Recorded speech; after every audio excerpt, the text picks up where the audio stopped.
Saudações, mais uma aula aqui no canal Química Orgânica Avante, continuando o estudo sobre teoria de orbitais moleculares e dentro do módulo de ligações químicas. Nessa aula eu vou falar basicamente sobre essa questão aqui do magnetismo, que foi o grande ponto que a TLV ela falhou completamente e que por isso foi desenvolvida a teoria de orbitais moleculares. Bom, o magnetismo é um assunto muito bem tratado pela física, né? Então eu vou ser bastante breve aqui, até porque eu não sou físico, mas você vai encontrar material facilmente aí na rede, ou até aqui mesmo no YouTube, de físicos e professores de física que dominam esse assunto muito melhor do que eu.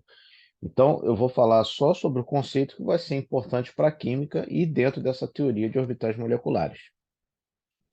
Mas, assim, a grosso modo, você pode classificar as substâncias como diamagnéticas, que são aquelas que, ao serem submetidas a um campo magnético externo, elas tendem a repelir esse campo magnético externo, como é o caso da molécula de N2.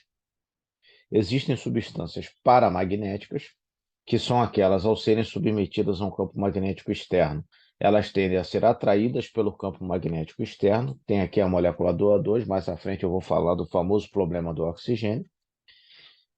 Só que as substâncias diamagnéticas e paramagnéticas, elas têm uma suscetibilidade magnética que se comporta de uma forma bastante associada a ter ou não um campo magnético. Por exemplo, se uma substância paramagnética ela é colocada num campo magnético, ela vai responder àquele campo. Assim que você retira o campo magnético, ela deixa de exibir magnetização, né? Agora, existem substâncias ferromagnéticas, que são aquelas que, ao serem magnetizadas, elas mantêm a magnetização por um longo tempo e até de forma permanente, como é o caso dos ímãs naturais, os ímãs permanentes, a magnetita, né, que é o minério magnético, né? Então, compostos de ferro e níquel, né? E tem também agora o famoso ímã de neodímio, são substâncias ferromagnéticas, ou seja, ao serem magnetizadas, elas mantêm a sua magnetização de forma permanente por um longo tempo ou tempo indeterminado. E em termos químicos, dentro da teoria de orbitais moleculares, o magnetismo ele está ligado ao spin do elétron. E o número quântico de spin ele pode assumir mais meio ou menos meio. Bom, a física mostra, né, que o campo magnético ele é gerado por cargas elétricas em movimento. E os elétrons dentro de um orbital, eles estão em movimento, eles não estão estáticos, né? É só você lembrar do famoso princípio da incerteza de Heisenberg, que você não consegue determinar a posição do elétron e nem a velocidade ao mesmo tempo. Ou seja, a certeza que você vai ter na medição da velocidade do elétron vai aumentar a incerteza na medição da determinação da posição. A certeza que você vai ter na determinação da posição vai aumentar a incerteza na medição da velocidade, né? Isso é um conceito básico da química que é ensinado já nas primeiras aulas do primeiro ano do ensino médio. Então, essas cargas, o elétron, como é uma carga elétrica em movimento, ele vai gerar um campo magnético ali, né?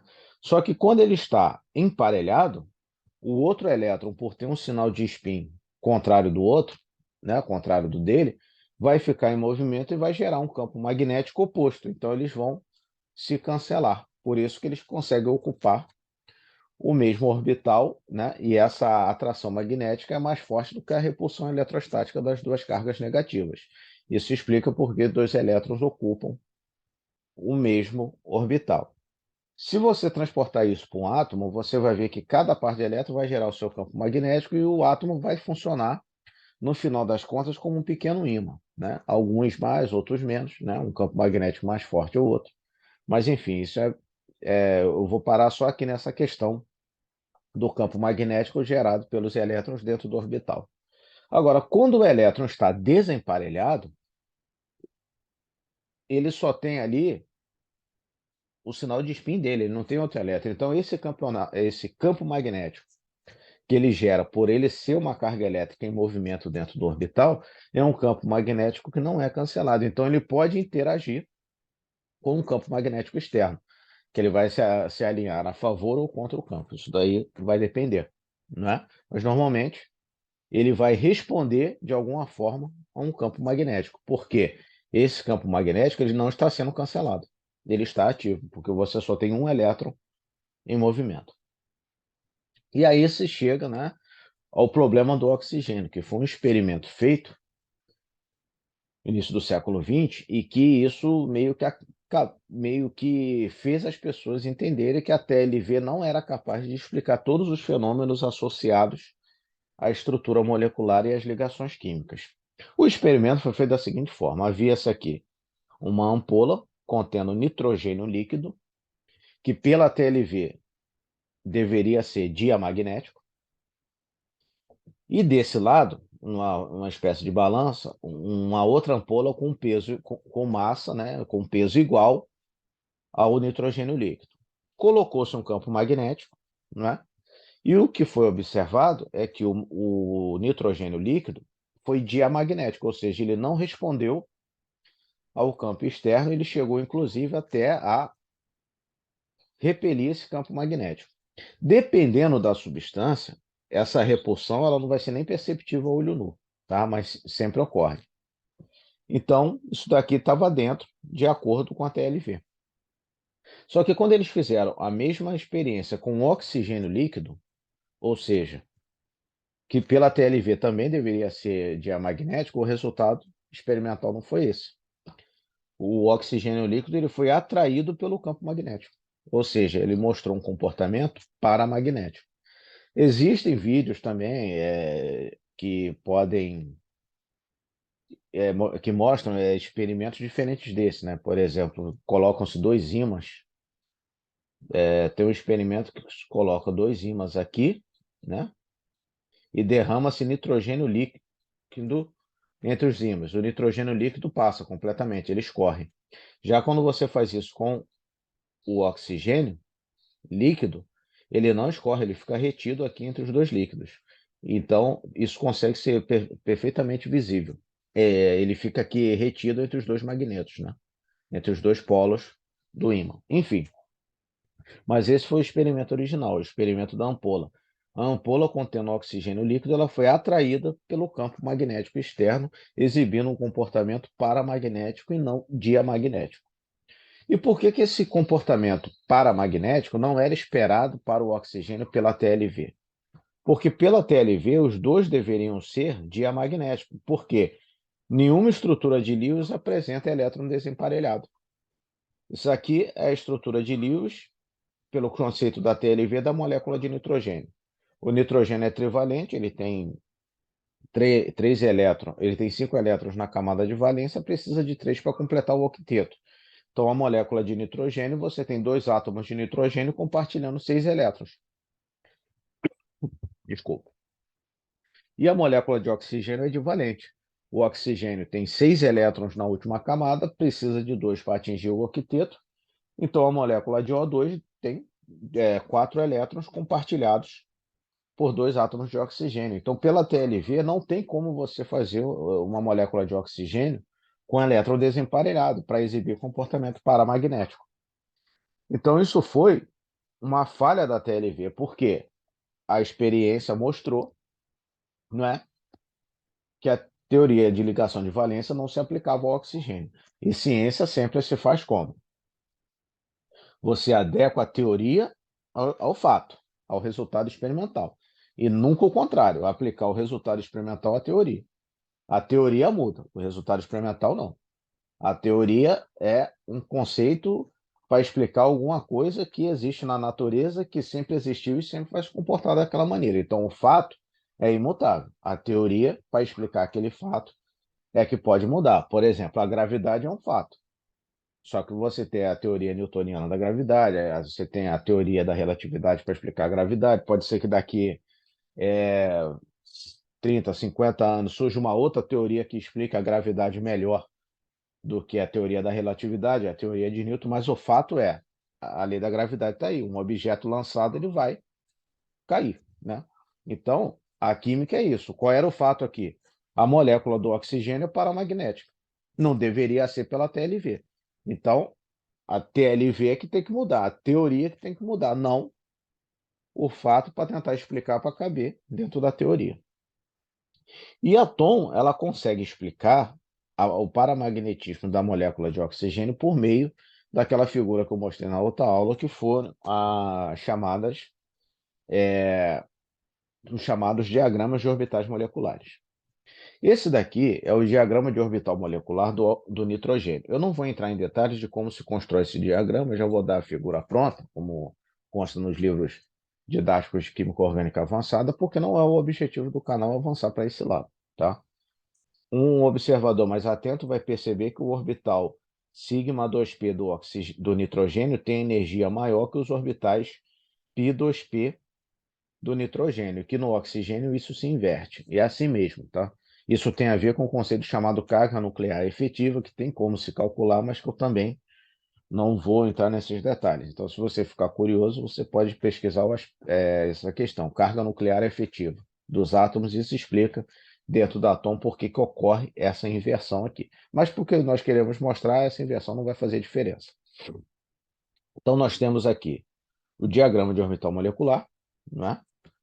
Onde nós temos o nitrogênio e o oxigênio. Reparem que eles têm o mesmo número de orbitais, porque eles estão no segundo período.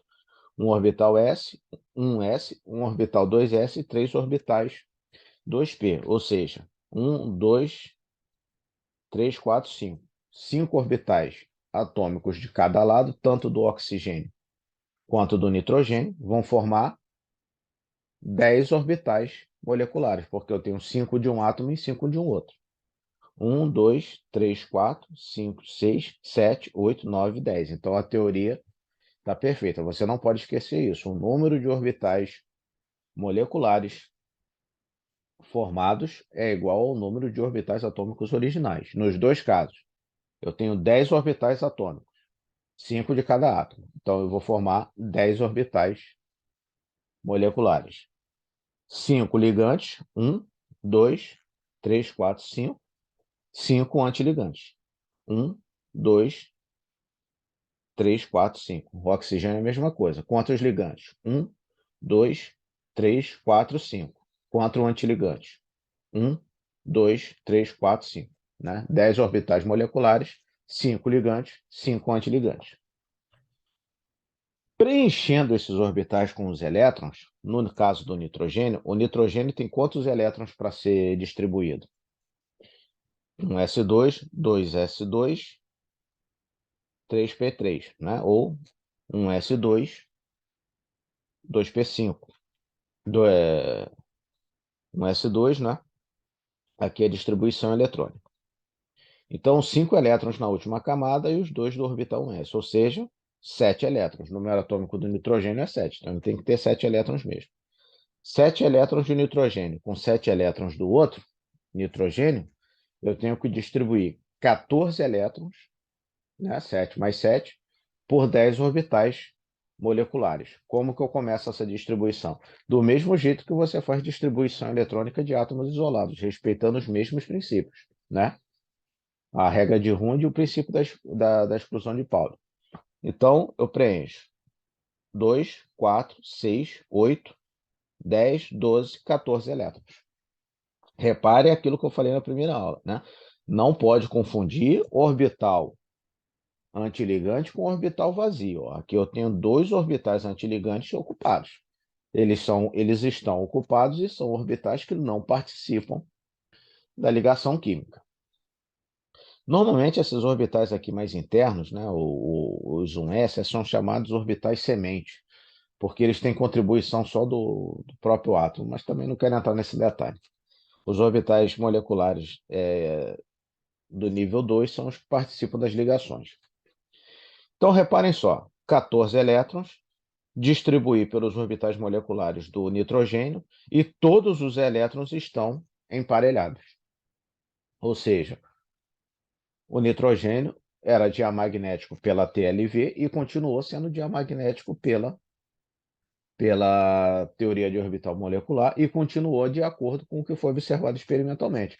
Por aquele experimento que eu mostrei, o nitrogênio líquido é diamagnético e continuou sendo e ele foi diamagnético pelas duas teorias. Agora vamos olhar o caso do oxigênio. O número atômico do oxigênio é 8. Então eu tenho 16 elétrons para distribuir por 10 orbitais moleculares. Então 16 elétrons. 2, 4, 6, 8, 10, 12, 14. Faltam 2 elétrons para distribuir. Olha aqui. Eu vou ter que distribuir agora esses 2 elétrons para completar 16 pelos 2 orbitais π antiligante 2π. 2π antiligante. Eu tenho 2 orbitais degenerados, ou seja, eles estão no mesmo nível de energia. Então, pela regra de Hund, eu tenho que colocar esse elétron em um orbital e o segundo elétron em outro orbital, porque eu não posso dar um segundo elétron para um orbital antes que todos os orbitais daquele nível tenham recebido pelo menos um elétron. Então, para completar os 16 elétrons, eu tenho que colocar um elétron em um orbital 2π antiligante e o outro elétron em um orbital 2π antiligante. O que apareceu aqui? A molécula de O2 tem 2 elétrons desemparelhados. Ou seja, em cada um desses orbitais, essa carga elétrica em movimento vai gerar um campo magnético independente desse daqui. Eles não vão se cancelar porque eles estão em orbitais diferentes. Então, esses 2 elétrons, ao serem submetidos a um campo magnético externo, eles vão se alinhar com o campo e vão ser atraídos pelo campo elétron, pelo campo magnético externo. Então, se elétrons desemparelhados é uma característica que promove propriedades paramagnéticas, a teoria de orbital molecular, por meio dos seus diagramas, ao contrário da TLV, conseguiu mostrar que a molécula de oxigênio tem elétrons desemparelhados, por isso ele é paramagnético. Já a molécula de nitrogênio, tanto pela TLV quanto pela teoria de orbitais moleculares, ela é diamagnética, porque pelas duas teorias, a molécula de N2 não tem nenhum elétron desemparelhado. Então ela vai ser diamagnética, ao contrário da molécula de oxigênio. Então a teoria de orbital molecular, ela resolveu esse problema. Ela foi uma teoria que explicou o que foi observado experimentalmente. Mais uma vez, isso não é um experimento que refuta a TLV, porque você tem muita evidência que a TLV funciona. Por isso que toda aula eu falo. Alguns alunos têm essa questão, que acham que a TOM substituiu a TLV e que a TLV é ultrapassada. Não é. As duas teorias são válidas e complementares. É que uma vai funcionar melhor para explicar uma coisa do que outra. Mas as duas são teorias quânticas de ligação perfeitamente vigentes hoje em dia. E esses diagramas de orbitais moleculares, eles também são usados, né, para calcular a chamada ordem de ligação, né? Então, os diagramas de orbitais moleculares, eles explicaram um paramagnetismo da molécula de O2 e outra função deles é o cálculo da ordem de ligação. Na TLV, como é que se calcula a ordem de ligação? Você conta o número de elétrons que estão entre dois átomos e divide por 2, né? É a ligação. No caso do nitrogênio, eu tenho 6 elétrons entre dois núcleos, 6 dividido por 2, 3, ordem de ligação 3. Na TOM, como é que se calcula a ordem de ligação? Você tem que construir aqueles diagramas, por quê? É o número de elétrons em orbitais ligantes menos o número de elétrons em orbitais antiligantes dividido por 2. Então, por exemplo, molécula de hidrogênio, pela TLV, ela vai ter ordem de ligação 1, porque eu tenho 2 elétrons entre dois núcleos, 2 dividido por 2 igual a 1. Pela teoria de orbital molecular, ela dá o mesmo resultado. Eu tenho um orbital ligante com 2 elétrons e um orbital antiligante com nenhum elétron. Número de elétrons em orbitais ligantes, 2, menos o número de elétrons em orbitais antiligantes, 0. 2 dividido por 2, 1. Então, a ordem de ligação da molécula de hidrogênio pela TOM é igualzinho da TLV, ordem de ligação 1. Só que esse tipo de cálculo, pela TLV, ajuda também a explicar algumas coisas interessantes, que são saber se uma molécula diatômica é possível ou não. Então, por exemplo, se uma molécula hipotética de hélio, hélio 2, pudesse ser formada, né, que é um gás nobre, e nós sabemos que os gases nobres dificilmente formam compostos, o xenônio forma, mas o hélio e o neônio dificilmente formam, e quando formam, eles não formam moléculas diatômicas entre eles, eles vão formar moléculas com outros elementos, mas entre dois gás nobre, entre dois gases nobres não existe moléculas diatômicas. Então vamos ver se existe a molécula de hélio 2. Uma molécula de hélio 2 hipotética, ela teria o mesmo diagrama de orbitais do hidrogênio, que eu tenho dois orbitais atômicos, formaria dois orbitais moleculares, um ligante e outro antiligante. Então, aplicando-se a fórmula, número de elétrons em orbitais ligantes, 2. Número de elétrons em orbitais antiligantes, 2. 2 menos 2, 0. 0 dividido por 2, 0. Ou seja, uma molécula que tem ordem de ligação 0 é porque não existe. Então, por isso que a molécula de hélio 2 ela não vai existir, porque ela tem ordem de ligação 0. Vamos ver o nitrogênio. Pela TLV, ordem de ligação 3, porque eu tenho 6 elétrons, né, uma ligação tripla, eu tenho 6 elétrons entre dois núcleos. 6 dividido por 2, 3. Vamos ver pela TLV. Tem que dar o mesmo resultado. Vamos contar aqui. Número de elétrons em orbitais ligantes. Ó, 2, 4, 6, 8, 10. Lembre-se, os ligantes não têm asteriscos, os antiligantes têm asterisco. Então, eu tenho 10 elétrons em orbitais ligantes. Quantos elétrons em orbitais antiligantes? Agora vamos contar os que têm asterisco. 2, 4. Esses três aqui são antiligantes, mas eles estão desocupados. Então, 10 menos 4, 6 dividido por 2, 3. Bateu com a TLV. Oxigênio. Número de elétrons em orbitais ligantes. Vamos contar quem não tem asterisco. 2, 4, 6, 8, 10. Números de elétrons em orbitais antiligantes, os que têm asterisco. 2, 4, 5, 6. Aqueles dois elétrons desemparelhados lá que ajudaram a explicar o paramagnetismo. 10 menos 6, 2. Dividido por... desculpa. 10 menos 6, 4. Desculpa. 10 menos 6, 4. Dividido por 2, 2. Ordem de ligação 2 igual a TLV. Flúor. É o mesmo diagrama, né, baseado aqui do oxigênio. Então, elétrons em orbitais ligantes. 2, 4, 6, 8, 10. Número de elétrons em orbitais antiligantes. Agora os que têm asterisco. 2, 4, 6, 8.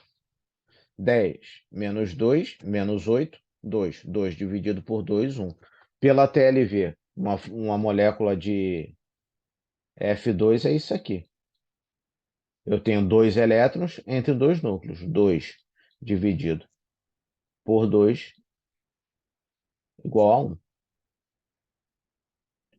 Ou seja, é a TLV combinando com a teoria de orbital molecular. Molécula do neônio. Existe a molécula de neônio Ne2? Não existe. Vamos provar. Número de elétrons em orbitais ligantes. 2, 4, 6, 8, 10. Número de elétrons em orbitais antiligantes. Agora os que têm asterisco. 2, 4, 6, 8, 10. Porque eu tenho 10 orbitais moleculares e 20 elétrons para distribuir. Então, cada orbital molecular vai ter 2 elétrons. 10 menos 10, 0. 0 dividido por 2, 0. Então, a molécula de N2 ela também não existe, porque seria uma molécula com ordem de ligação 0. Bom, pessoal, era isso, né? Eu fiz 2 aulas de teoria de orbital molecular só para explicar, porque, como eu já disse, o canal aqui é voltado para ensino de química orgânica em nível médio, técnico, e em graduação mais menos avançada, né? Agora, existe muito material no YouTube que explica o tratamento matemático necessário para se chegar a essas conclusões.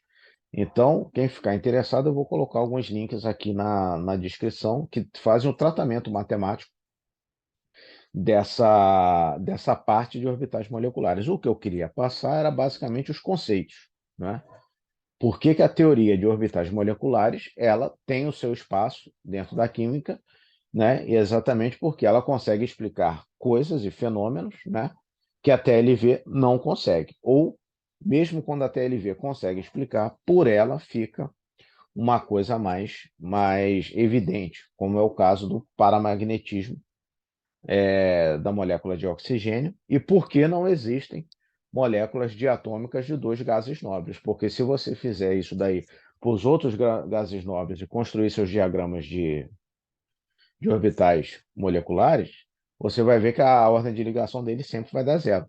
Então, pela TLV, você não consegue explicar isso, né? Ou você explica por regra de octeto, porque ele já tem os octetos completos, mas pela Thom fica mais evidente essa ordem de ligação 0, porque que não existe moléculas diatômicas de gases nobres. Bom, era isso. Obrigado. Bom estudo.